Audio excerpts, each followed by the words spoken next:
14h, 16h, Brigitte Lahaie, Sud Radio.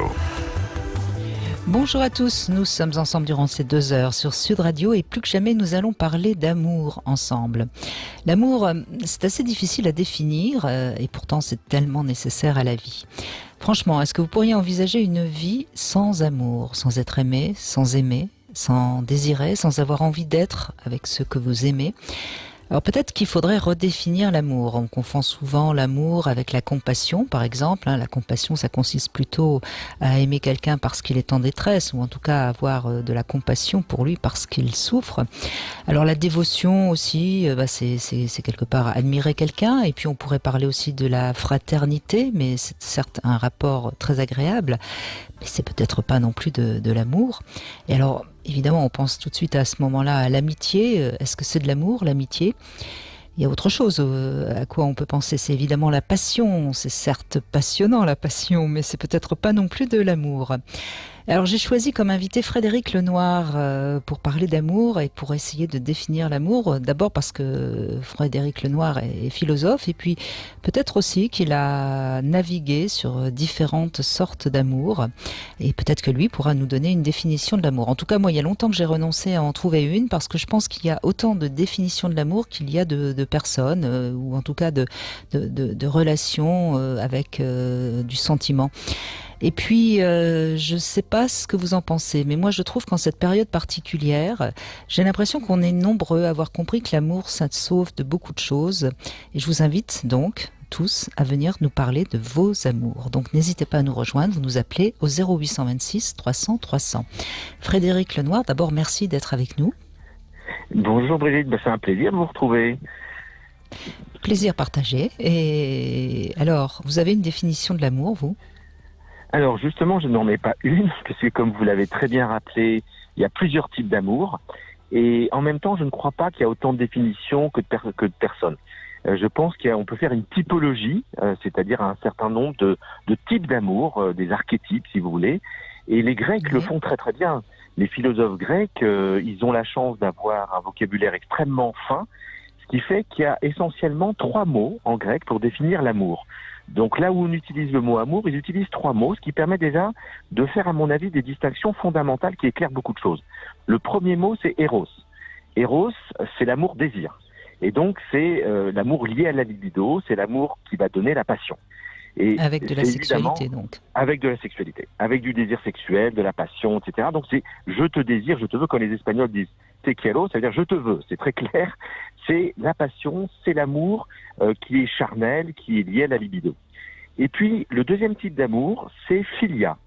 Philia, c'est l'amour d'amitié. Et donc, vous posiez la question, est-ce que l'amitié, c'est de l'amour ? Pour les Grecs, oui, c'est de l'amour. Mais c'est de l'amour qui n'est pas... Mais sans désir, donc. Pardon ? C'est-à-dire sans désir. Sans désir sexuel. On peut avoir un désir, on peut désirer de se retrouver, oui. De se retrouver, bien sûr, la présence de l'autre est importante. D'ailleurs, dans tous les types d'amour, la présence est importante. Mais Aristote, par exemple, dans son livre L'éthique à Nicoma, qui est un livre formidable que tout le monde peut lire, il définit très très bien l'amour d'amitié et il nous dit il y a plusieurs caractéristiques de cet amour d'amitié.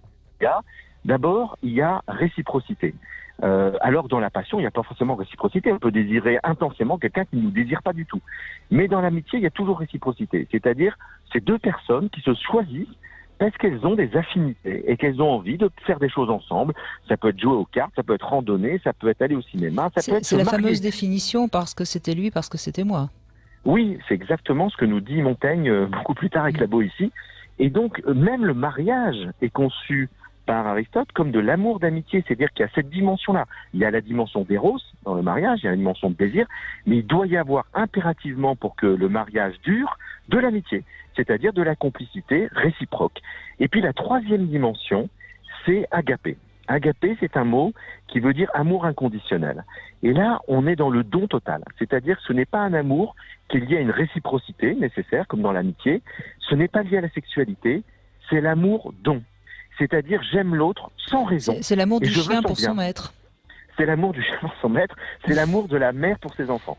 C'est-à-dire, c'est un amour inconditionnel. Enfin, ça devrait, parce que ça, c'est peut-être moins... Ça, c'est peut-être moins... Bien sûr. Tandis que l'amour du chien pour son maître, on peut y croire. et pour les chrétiens, c'est l'amour de Dieu pour les hommes. Puisque quand on va traduire quand le Nouveau Testament va être écrit en grec, le mot qui va être choisi pour dire Dieu aime les hommes, c'est agapé. C'est-à-dire c'est un amour totalement inconditionnel, sans réciprocité. Et après, dans cet amour agapé, donc un amour don, un amour inconditionnel, il y a plusieurs catégories. Il peut y avoir de la bienveillance, c'est-à-dire que je veux le bien de l'autre. Il peut y avoir de la compassion, c'est-à-dire que je porte aussi la souffrance de l'autre et je me mets à la place de l'autre. Vous voyez, il y a plusieurs catégories dans l'amour don. Mais c'est très important pour moi de distinguer ces trois mots, parce que du coup, on voit que dans notre relation, il y a un mélange finalement. Il y a presque toujours, en tout cas dans la relation amoureuse, dans la relation de couple, il faut qu'il y ait ces trois dimensions. S'il n'y a pas dans la relation d'amour, de couple, s'il n'y a pas Eros, il manque une dimension essentielle, il y a la sexualité, le désir. S'il n'y a pas d'amitié, il manque la durée, la force, la stabilité. Et s'il n'y a pas de don, il n'y a pas de gratuité, du coup, on attend toujours que l'autre nous apporte quelque chose. Il y a une condition de la relation. C'est pour ça que ces trois dimensions sont très éclairantes, et on voit que dans les relations amoureuses, les trois doivent être justement, je pense qu'en effet, Frédéric Lenoir, vous êtes comme toujours assez clair dans vos propos, tout en donnant des choses qui sont pas si simples à comprendre pour tout le monde dès qu'on parle d'amour. C'est vrai que c'est pour ça que je disais un petit peu que chacun a sa propre définition, mais beaucoup de couples finalement ont tendance à insister trop sur, par exemple, Eros ou agapé. Et il faudrait que les trois soient très équilibrés et réciproquement. C'est-à-dire que chacun... et on voit bien que dans les couples, souvent, il y en a un qui est très dans Eros, l'autre dans agapé ou philéa. Exactement, c'est ce qu'on voit. On voit souvent les couples qui ne marchent pas. C'est qu'il y en a un qui est beaucoup plus dans la passion, dans agapé, dans Eros, et l'autre souvent évolue vers plus d'agapé, vers plus de dons, ou plus de philia, plus d'amitié tendre. Et effectivement, vous avez raison, il faut qu'il y ait un équilibre, non seulement entre les trois, mais il faut que les deux partenaires aient aussi à peu près le même équilibre. Et si le dosage est beaucoup trop différent, après il peut y avoir un dosage léger, mais s'il y a un différentiel énorme et il y en a un qui est que dans la passion et l'autre qui est que dans l'amitié, ça fonctionne plus. Voilà, et c'est ça qui pose quand même souvent beaucoup de problèmes, parce qu'on démarre souvent par Eros, c'est-à-dire la passion, et puis il y en a un des deux qui dépassionne, si je puis dire, je ne sais pas si le mot est correct, mais en tout cas plus vite que l'autre, et c'est pas forcément évident d'arriver toujours à être dans le même, dans les mêmes vibrations, quoi. Ça, c'est tout le défi de la vie de couple, hein, effectivement, c'est d'évoluer le plus possible ensemble. Et c'est normal, il y a de toute façon des règles, pas des règles, je veux dire, il y a des cycles. Vous avez raison de le rappeler, ça démarre presque toujours, pas toujours, hein, mais presque toujours dans Eros. Il y a une attirance, il y a un désir, on a envie de voir l'autre, la libido est très forte au départ d'une relation, dans 90% des cas, il y a des exceptions, mais dans la grande majorité des cas. Et puis après, ça devient un peu philia, puisqu'on s'aperçoit qu'on aime l'autre, on a des affinités, on a envie de faire des choses ensemble, on veut la présence de l'autre, on veut son bien. Donc philia se développe sur Eros, et agapé vient couronner tout, puisque plus on aime l'autre, plus on veut son bien, plus on a envie qu'il soit heureux, qu'il s'épanouisse. Et le problème, c'est qu'il y a des gens qui restent dans cet équilibre, et puis il y a des gens pour qui finalement agapé disparaît parce qu'on a peur de perdre l'autre. Et ça, c'est une des pires choses qui soit, c'est la jalousie. C'est-à-dire, comme j'ai peur de perdre l'autre, et finalement, je préfère qu'il soit malheureux avec moi que heureux sans moi. Bien sûr. Alors, Frédéric Lenoir, moi j'ai souvent, c'est pas très loin de ce que vous venez de dire, mais moi je compare souvent, je dis souvent qu'il faut de la passion, de l'intimité et de l'engagement. Au fond, on pourrait dire que la passion c'est donc Eros, l'engagement on pourrait dire que c'est philéa peut-être, et l'intimité agapé. Et à ce moment-là, si on n'a pas un peu des trois, en général les couples ne peuvent pas durer.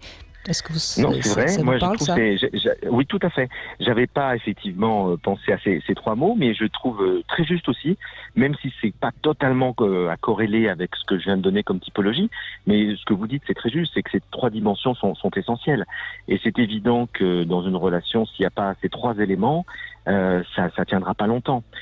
Donc on peut effectivement trouver d'autres formulations, mais ce qui est important, c'est à la fois de montrer une typologie, comme on le fait en philosophie, et puis vous faites plus une explication, je dirais phénoménologique, c'est-à-dire de l'observation de la relation. Et dans l'observation de la relation... C'est-à-dire que ça parle peut-être encore plus à tout le monde, passion, intimité, engagement, voilà. C'est très concret. Et souvent, on dit même que quand il n'y a que l'engagement et la passion, on est dans une sorte d'amour fou. Quand il n'y a que l'intimité et l'engagement, moment on est dans du compagnonnage, quand il y a de l'intimité et de la passion, on est dans un amour romantique, et il faut les trois pour être dans une relation de couple équilibrée, qui peut durer, qui dure. Ouais, tout à fait. Alors Et en même on temps, voit bien faut pas non d'ailleurs. plus. Moi, je dirais que non plus. Oui, mais ce qui me semble important aussi de dire, c'est que évidemment, c'est un idéal. Ça, c'est un idéal. On est rarement dans l'idéal, c'est-à-dire qu'on tend toujours vers un idéal. On y est par moment, et dans la durée d'une vie de couple, il peut y avoir effectivement des décalages, des crises, des moments où les choses et tout le défi de la vie relationnelle, c'est d'arriver à progresser, à réajuster, à voir dans la discussion, dans les échanges. C'est pour ça que moi j'ajouterais une dimension très importante, c'est la communication. Les couples qui échangent bien, qui peuvent se dire les choses, qui arrivent à affronter les problèmes, fonctionnent beaucoup mieux que les couples qui sont dans le non-dit, qui font l'autruche, qui ne veulent pas voir les problèmes. Et donc l'échange, la communication est essentielle pour que quand le décalage est trop grand, effectivement, entre les deux personnes, leurs attentes, leurs besoins, la manière dont ils vivent les différentes dimensions de l'amour, eh bien, l'échange permet d'essayer de dépasser ces décalages et de se réajuster. Et on a tous connu, moi comme vous, etc., certainement, des moments de couple où les choses fonctionnent plus très bien. Et par l'échange, par le travail sur soi, par des fois le fait de voir un thérapeute seul ou ensemble, on arrive à se réajuster. C'est ça qui est intéressant, c'est qu'un couple, ça vit.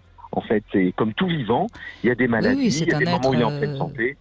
C'est un être vivant. D'où la définition qu'un couple, c'est 1 + 1 égale 3, hein, bien sûr. Chaque personne plus le couple. Ouais. Et est-ce que vous êtes d'accord, Frédéric Lenoir, que parfois dans un couple, on peut aussi aller chercher un peu ailleurs ce qui manque dans le couple? Par exemple, s'il n'y a pas assez de communication, on va communiquer avec ses amis. S'il n'y a pas assez de sexualité, on prend des maîtresses ou des amants. Est-ce que vous êtes d'accord avec ça, ou est-ce que finalement, je sais que vous avez aussi une dimension assez spirituelle. Est-ce que s'il n'y a pas ça, c'est qu'il faut que le couple s'arrête? Quel est votre point de vue, vous? Non, moi je suis plutôt partisan du compromis. C'est-à-dire, je trouve, encore une fois, je rappelle qu'on vient de dire qu'il y a un idéal à atteindre.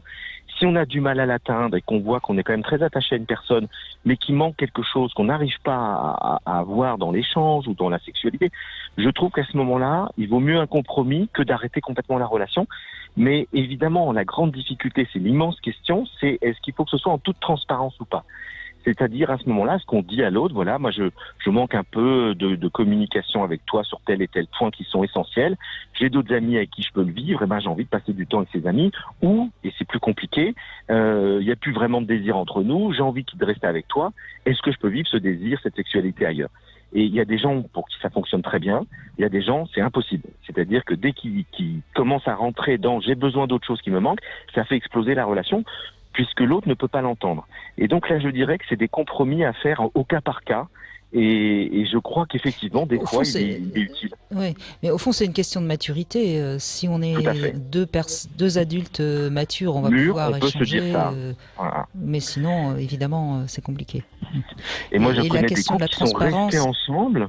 J'ai un exemple très concret en tête, des gens très proches de moi.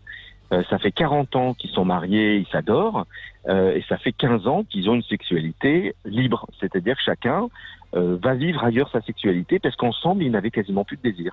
Mais ils veulent pas se séparer pour autant. Donc, vous voyez, il y a vraiment toutes sortes de cas, et je pense que c'est une question, comme vous le dites, de maturité, de pouvoir parler, et de pouvoir parler en toute confiance, en se disant, on s'aime. Il y a agapé, il y a philia, il y a peut-être plus éros, parce que c'est souvent le problème. On parle, il y a d'autres problèmes, vous l'avez dit, de communication et tout, mais c'est souvent ça le problème au bout de 10, 15, 20 ans. Et à ce moment-là, comment on fait avec ça? Il y a des gens qui vont préférer se séparer, il y a des gens qui vont préférer rester ensemble. Alors c'est intéressant ce que vous dites, Frédéric Lenoir, excusez-moi, je ne peux pas m'en empêcher. C'est intéressant, ça voudrait dire finalement que le moins important pour qu'un couple dure, c'est peut-être Eros, parce que c'est plus facile d'aller chercher Eros ailleurs que Philéa ou Agapé. C'est sans doute vrai, puisque je dirais que le plus important de tout dans une relation durable, c'est Philia. C'est-à-dire qu'il ne peut pas y avoir de relation durable sans amitié, c'est-à-dire sans apprécier la présence de l'autre. Et puis sans avoir envie que l'autre aille mieux et être là pour lui. Sans bienveillance, etc. sans atome crochu, sinon on s'ennuie avec quelqu'un. Donc je dirais qu'un couple fondé essentiellement sur Eros ne dure pas, ça on le sait tous. Un couple essentiellement fondé sur Agapé, il n'est pas très incarné. Finalement Agapé c'est l'amour universel, vous pouvez aimer n'importe qui. Donc, C'est je ça. t'aime, mais j'aime aussi le clochard. Non, que j'ai c'est l'amour croisé du ce chien matin. avec sa maîtresse. Voilà, tout Voilà. à fait. Donc, on n'est pas du tout dans un amour choisi, on est sur quelque Non. chose d'universel. Bon, alors Frédéric Lenoir, très bien, d'accord, ok, vous êtes d'accord Donc, avec il moi. y a Donc, l'amitié, c'est la base de mais tout. ça veut C'est dire, la relation. oui, mais donc ça qui veut tient un dire qu'on couple. a du boulot. On a du boulot pendant 2 heures parce que la majorité des couples se quittent à cause des infidélités. Donc on a Tout à vraiment fait. du Et je trouve que boulot c'est une pour dose, faire c'est très comprendre dommage. à tous ceux qui nous écoutent que c'est pas une bonne raison de se C'est pas le quitter. cœur Si une de- bonne raison de se exactement. quitter, c'est quand il n'y a pas d'amitié et d'entraide. Bon, voilà. Au boulot, Frédéric, 2 heures pour les convaincre. Ça va pas être Bon, simple. on est deux Allez, quand même. on est deux, oui, je sais. Mais enfin, moi, ça fait des années que j'essaye et j'y suis pas arrivée. Donc, je vous rends le tablier. Bon, allez, on fait une petite pause et on se retrouve tout de suite avec Léa qui va témoigner, justement. Brigitte Lahaie, Sud Radio. Réagissez et participez à l'émission au 0826 300 300.